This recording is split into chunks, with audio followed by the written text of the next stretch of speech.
está na igreja evangélica quadrangular. É um prazer. Estou muito feliz de estar nessa noite com o povo de Deus e venho trazer essa humilde palavra no livro de Romanos, capítulo 10. Glória a Deus.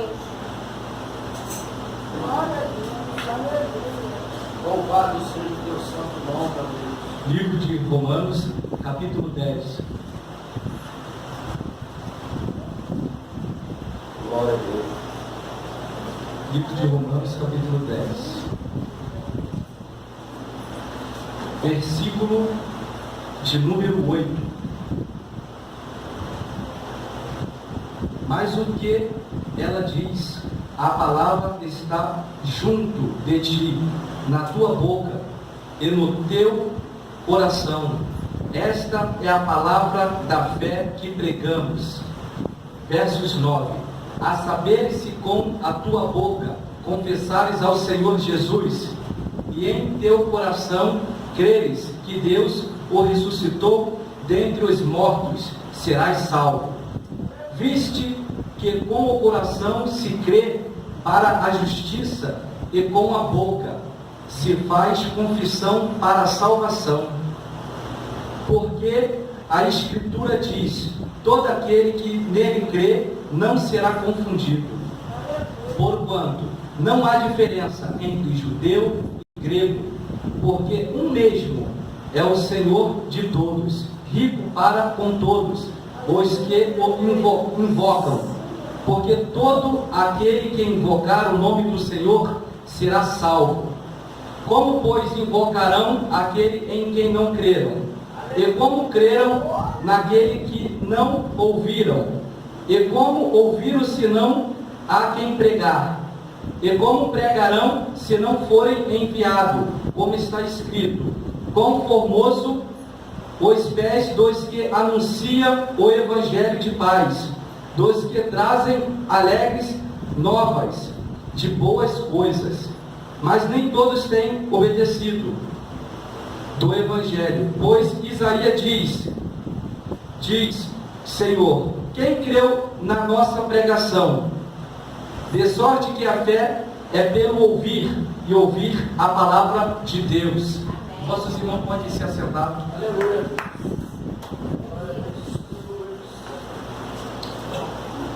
Hoje é um culto de missão, né? E Deus colocou essa palavra no meu coração. Livro de Romanos, capítulo 10, né? Do versos 8 em diante. E logo o verso 8 já fala, né? Mas porque ela diz, a palavra está junto de ti, na tua boca, e no teu coração está, é a palavra da fé em que pregamos. E quando eu vejo essa palavra, e vejo, né, nos nossos dias, a palavra da fé, a palavra de Deus, que Ele colocou nos nossos corações. Que palavra é essa? A palavra que Deus colocou em vossos corações. E pensei eu, na noite desse dia, nesse culto de missão, de trazer essa palavra. Sabemos que essa palavra, para chegar nos nossos dias de hoje, teve muitas guerras, teve muitas batalhas, teve muitas confusões, teve muitas perseguições. Para essa palavra hoje está em nossa boca. Essa palavra está hoje em nossos corações. E quem foram essas pessoas que trouxeram essas palavras? Foi os discípulos, os apóstolos de Jesus. E sabemos o ministério de Jesus. O ministério de Jesus foi um ministério terreno, um ministério pequeno. Ele veio com uma missão, com uma finalidade. E qual foi a finalidade de Jesus? Preparar o caminho para a sua próxima vinda, que será a segunda vinda. Então Jesus, esse pouco tempo que ele veio sobre a terra, ele teve essa missão de juntar 12 discípulos. O que é discípulo? Aquele que segue uma doutrina, aquele que segue uma religião, ou um credo, Ou seja, discípulo é aluno, discípulo é aquele que ouve, é aquele que executa, é aquele que aprende e aquele que ouve o seu mestre, né? Jesus, ele foi um mestre. Jesus é conhecido como Rabi, e Rabi é o mestre, o único. E Jesus ensinou os seus discípulos como nós devemos andar nessa terra, como nós fazermos a obra do Evangelho. E isso é a primeira missão que Jesus, quando veio à terra, ele deu para os seus discípulos: pregai o Evangelho a toda criatura. Ou seja, todo o planeta, ele estava com essa responsabilidade de pregar o Evangelho. E Jesus preparou todos. Mas antes disso, Jesus convocou. Ele chamou um de cada vez. E um dos primeiros foi o discípulo Pedro. E Pedro foi o discípulo que esteve mais próximo de Jesus. Teve os 12, mas Pedro foi um dos que estava mais agarrado. Ou seja, sempre vai ter aquele mais íntimo. Eu aprendo com Pedro que para nós ser um bom servo, nós devemos estar junto, né? Daquele que está nos ensinando, né? Do professor, do ministro, do pastor. Então eu olho para Pedro e aprendo. Para nós ser um bom missionário, para nós ser um bom ministro do Evangelho, devemos ter um bom professor. E quem foi esse bom professor? Foi o próprio Jesus. E Jesus ensinou os seus discípulos. E dos seus 12 discípulos, Jesus transformou eles em apóstolos. O que é apóstolo? Enviados com autoridade. É aquele que tem autoridade. Aquele que tem uma autoridade de levar a mensagem do reino do céu, que Jesus colocou aos seus discípulos. E esse reino dos céus é o reino de Deus. E Jesus começa a ensinar os seus discípulos, inclusive o Pedro, aquele que gostava de ouvir Jesus, gostava de aprender. Eu aprendo com Pedro que nós devemos colar junto com nossos ministros, com nossos professores, com nossos pastores, porque um bom discípulo, ele aprende a ouvir, ele aprende a compreender, e ele começa a ficar junto do seu mestre. E quando nós começamos a ficar junto do nosso mestre, há uma coisa que acontece: caráter de Cristo. Nós começamos a obter o caráter de Cristo. O que é o caráter de Cristo? É você ter uma imagem de Cristo. E todo cristão, todo evangélico, quando ele aceita Jesus, quando ele é batizado, quando ele começa a deixar as coisas do passado e começa a seguir Jesus, o que acontece? Ele começa a ter o caráter de Jesus.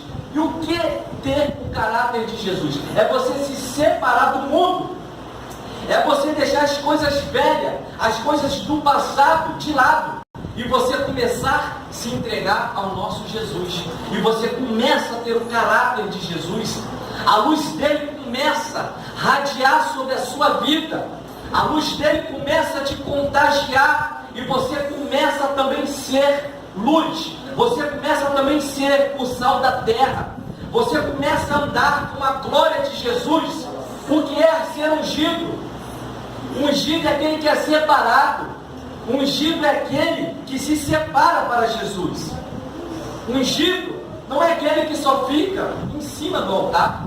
Não é aquele que fica só em cima de uma tribuna. Ungido é aquele que se consagra a Jesus. Ungido é aquele que faz a vontade de Jesus.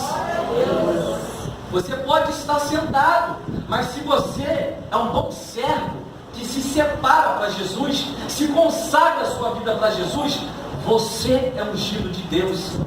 A Bíblia vai dizer no Antigo Testamento que quando ele separava os seus ungidos, eram sacerdotes, eram profetas.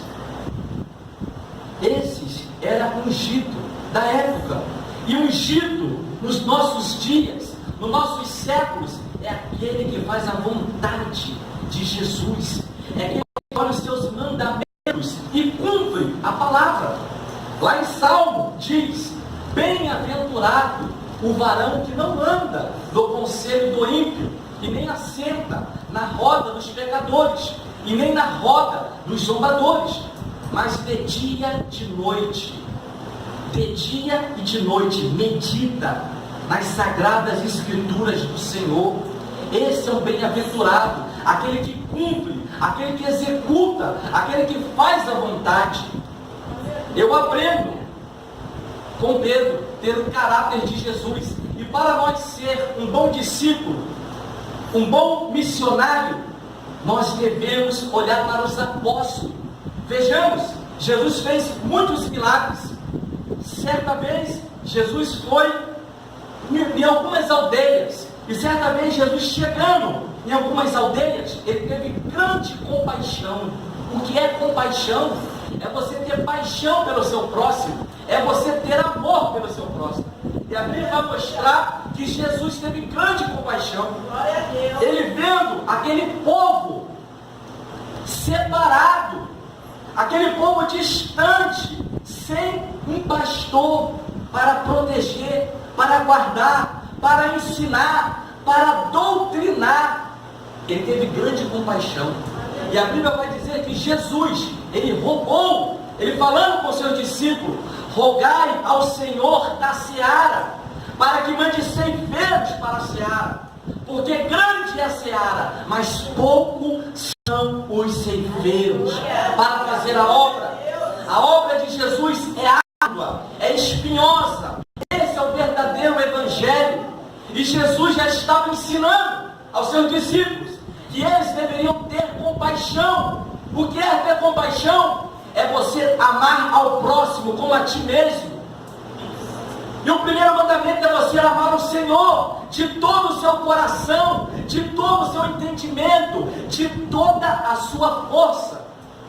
É você saber que Ele é o Criador, porque no princípio Deus criou os céus e a terra era sem forma e vazia, e havia trevas sobre a face do abismo, e o Espírito Santo de Deus pairava sobre as águas. E Deus, o Criador, criou todas as coisas. Então, se Ele é o Criador, devemos crer que Ele pode tudo. Jesus, Ele te deu uma família. Jesus, Ele te deu um lar. Jesus, Ele te deu uma casa, um carro.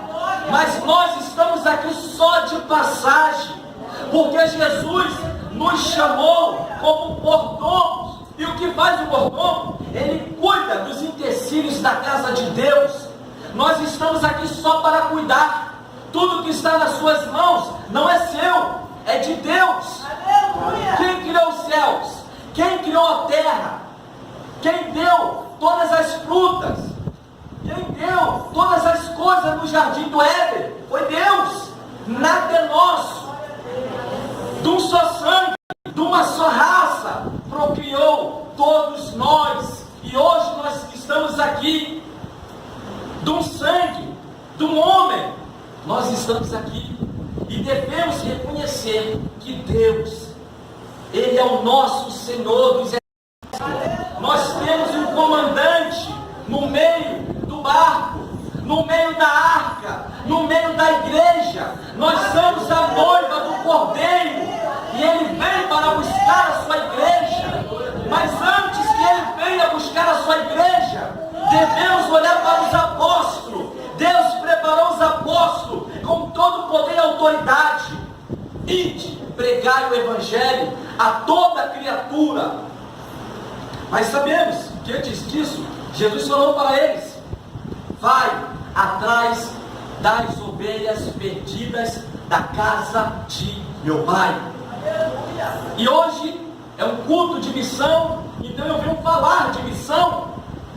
Jesus, Ele nos deu um respaldo para aqueles que querem fazer missão, para aqueles que querem ser missionário.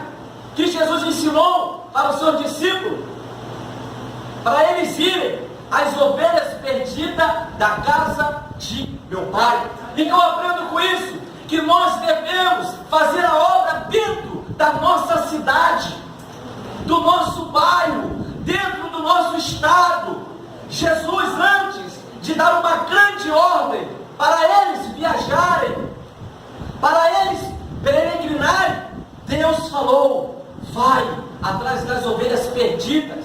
E eles começaram a ir atrás, começaram a pregar o Evangelho, eles começaram a conquistar o povo.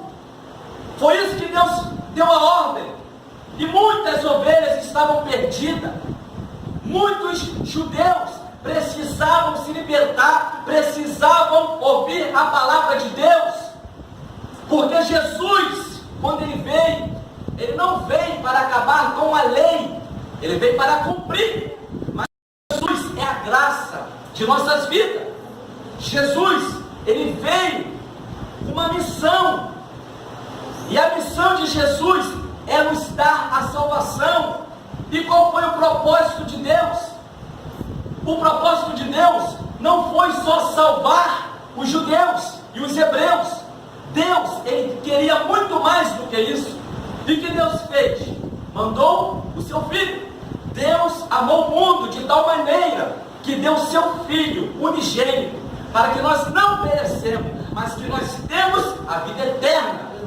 Então, a salvação de Jesus para nossas vidas não era só para o povo judeu, também era para os gentios, era para os incrédulos, era para aqueles que tinham um coração duro de pedra.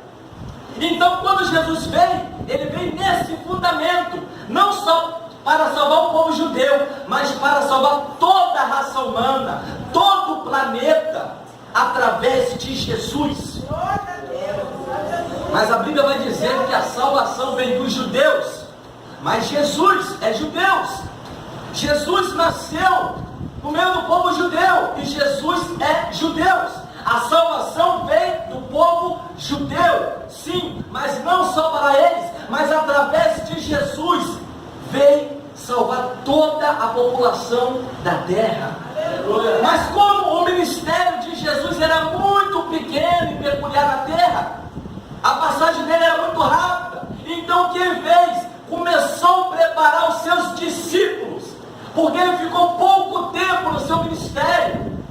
Mas nesse pouco tempo de ministério, Jesus fez milagres, Jesus fez prodígios, Jesus fez sinais, Jesus fez maravilhas que muitos profetas da época não haviam feito, como Elias, como o profeta Elias, como muitos profetas. E Jesus veio para mostrar que ele veio para ficar, que ele era um grande profeta, que ele é o juiz, que ele é o rei dos reis, que ele é o Filho de Deus.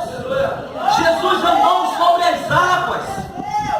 Jesus, uma certa vez que ele andou em Jericó, ele ao entrar em Jericó, e ele ao sair de Jericó, a Bíblia vai dizer que uma grande multidão o seguia, porque aonde que Jesus entrava, multidões ele trazia, através dos seus milagres, através dos seus sinais.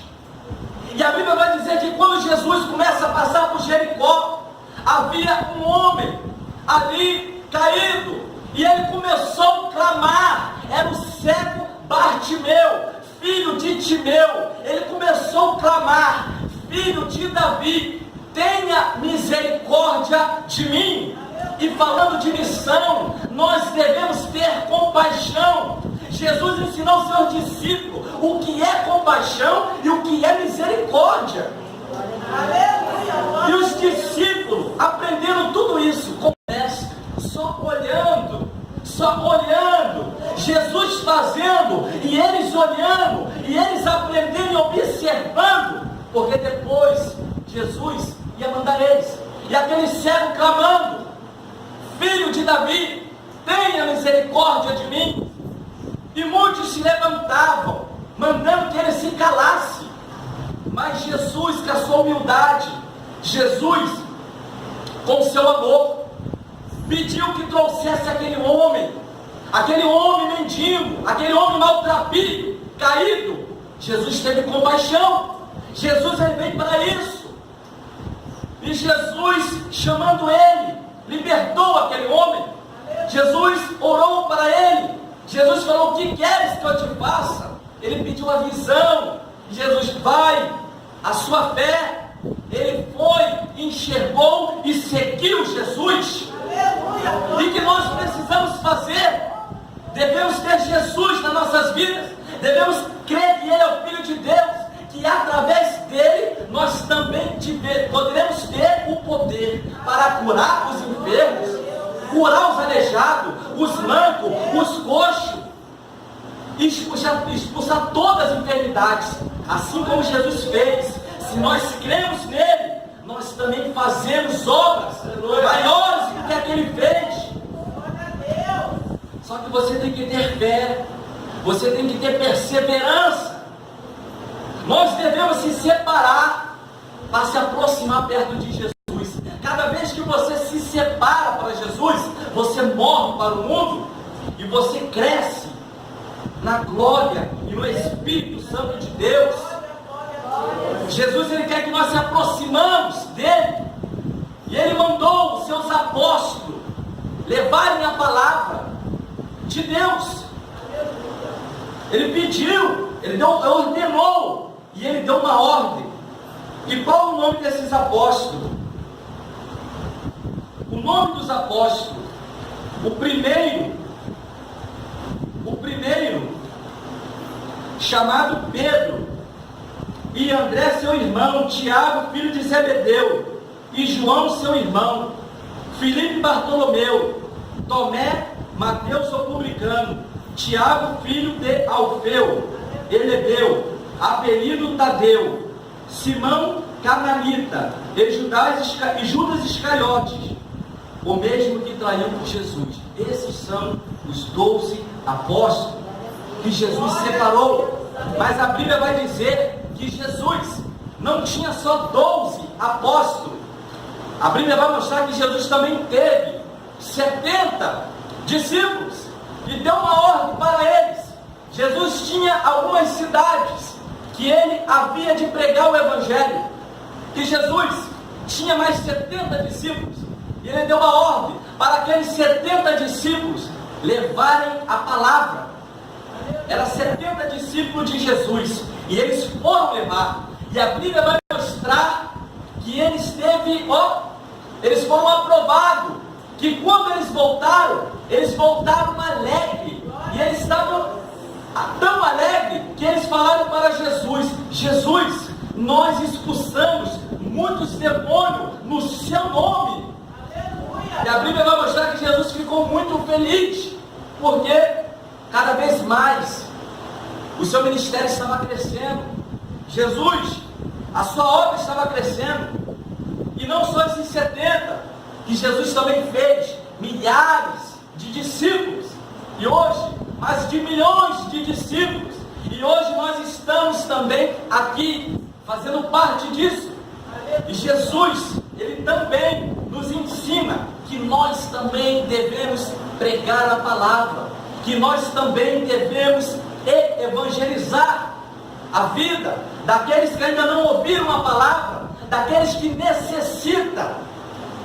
E Deus nos ensina que essas primeiras obras, dando respaldo nessas passagens, que nós devemos pregar primeiramente dentro de nossas casas, dentro de nossas cidades, para depois o Senhor te enviar para uma obra muito grande, e Ele te enviar para outro lugar.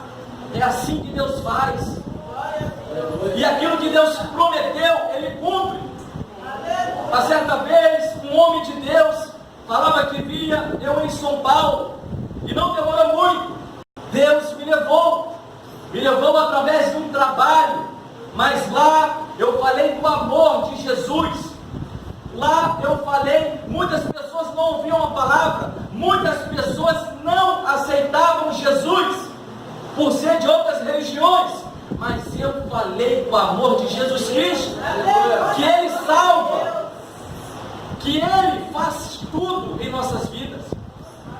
E é isso que Jesus quer. Muitas das vezes você vai para um lugar achando que todo mundo lá conhece a palavra, mas muitas das vezes lá vai ter gente que não aceita Jesus, gente que não quer ouvir, não suporta nem que você fala, mas você tem que falar, mas tudo com ordem e decência, tudo. Deus, ele prepara o momento para você falar. E eu falei para muitos artistas, eu falei do Evangelho, inclusive um artista que eu vi, inclusive eu nem imaginava que ele era evangélico, ele não era, mas o seu pai era pastor.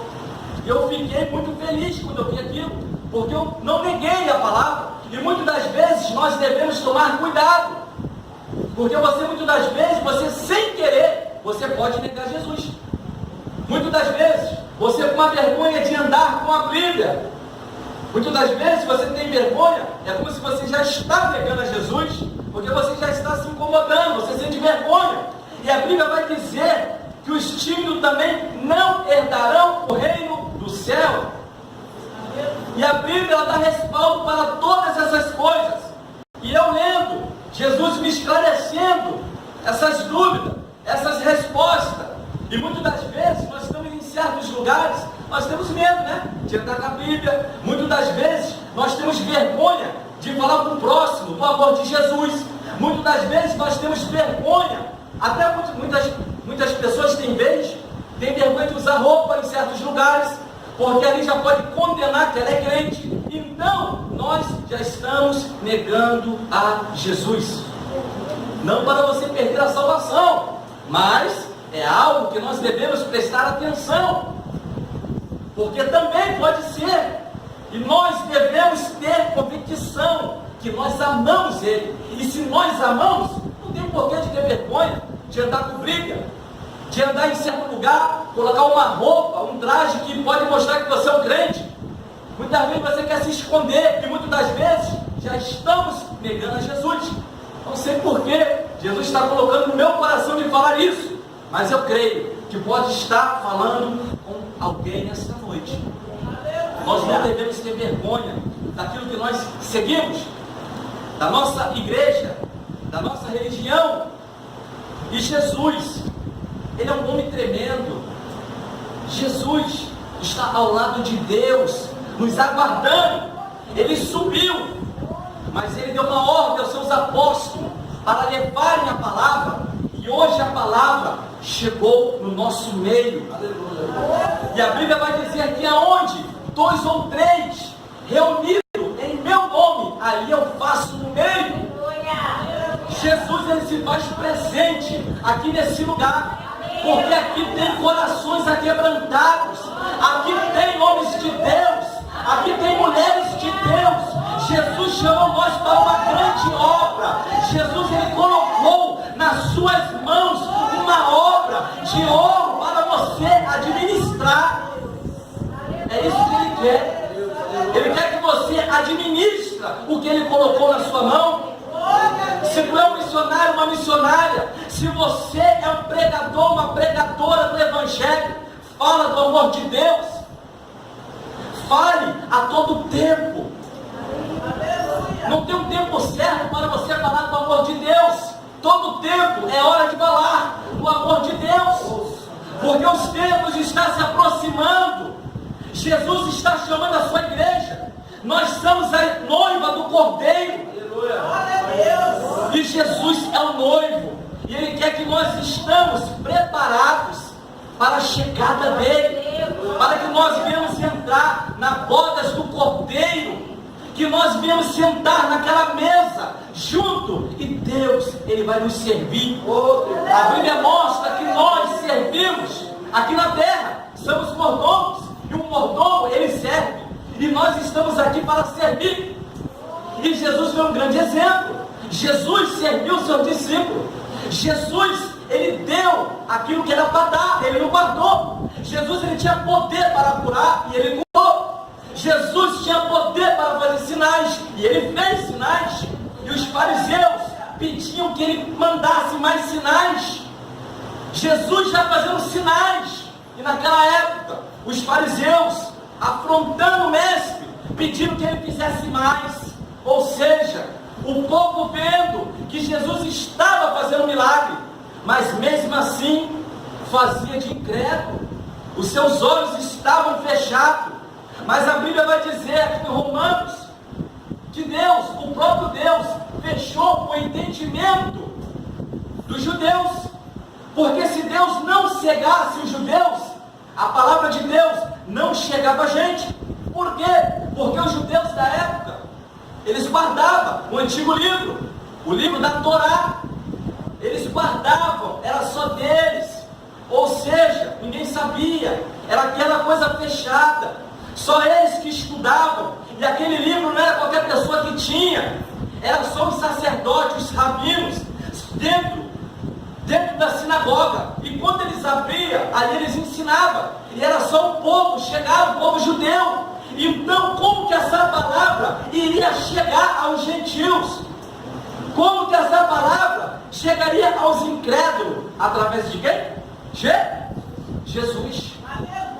E quando Jesus veio, ele falava o quê? Em parábola. Jesus falava em parábola. E quando Jesus falava em parábolas, muitos não entendiam o que ele estava dizendo. Porque a parábola ele falava de uma forma, mas ela tinha outro sentido. Então o povo não entendia o que Jesus falava. Por quê? Porque Jesus cegou o vosso entendimento. Porque a salvação veio dos judeus. A salvação veio dos judeus. Mas Deus, ele tinha uma grande missão. A salvação também era para os gentios. A salvação é para o planeta. Porque quem fez tudo foi Deus. E Deus, ele quer conta. Ele vai requerer conta naquele dia. Então, é nós olhar para os apóstolos, ver o que eles fizeram. E eles deram a vida por o amor de Jesus. Mas eles morreram. Mas lá naquele grande dia, eles têm uma coroa muito grande, porque eles deram a vida ao amor, ao Evangelho, a Jesus. E hoje nós estamos aqui. E hoje também nós temos esse direito. Mas nós devemos orar para Israel. Nós devemos orar para os judeus, para que Deus possa dar entendimento. Mas a Bíblia, nós chamamos o Messias de Jesus. Mas Jesus não está em hebraico. Então os judeus, eles não reconhecem Jesus, esse que nós conhecemos. Porque o verdadeiro nome dele em hebraico é Yeshua. Esse é o nome dele. Para você ver que eles estão os olhos fechados, porque eles não enxergam isso. Mas o erro também vem das igrejas. Porque esse nome Jesus, muitos podem estar se perguntando nesse exato momento. Porque Jesus não é um nome hebraico. E um nome próprio, ele não se modifica. Entende o que eu estou falando? Um nome próprio, ele não se modifica. Exemplo, Fernando. Fernando, se você for falar em hebraico, vai continuar sendo Fernando. Não muda, é nome próprio. Jesus não é em hebraico. O hebraico é original, é a verdadeira palavra. E aquilo que é original não tem modificação. E o nome de Jesus é Yeshua. Esse é o verdadeiro nome. Esse que é o Jesus. Então nós vivemos no mundo, mas Jesus ele nos ensina a ler as Escrituras, para que nós não venha ficar cego, para que nós não venha perder o entendimento, que é a verdadeira palavra. Nós devemos conhecer a verdadeira palavra, nós devemos conhecer o verdadeiro sentido da palavra de Deus, porque é isso que vai nos ensinar, é isso que vai nos exaltar, e é isso que vai fazer a gente ter um entendimento, sabedoria. Provérbio 16: do homem são as preparações do coração, mas de Deus a resposta da boca. Nós devemos procurar a resposta que sai da boca, a verdadeira palavra. É isso que nós devemos procurar. E que Deus, ele faz isso em nossas vidas. E assim eu agradeço essa rica oportunidade.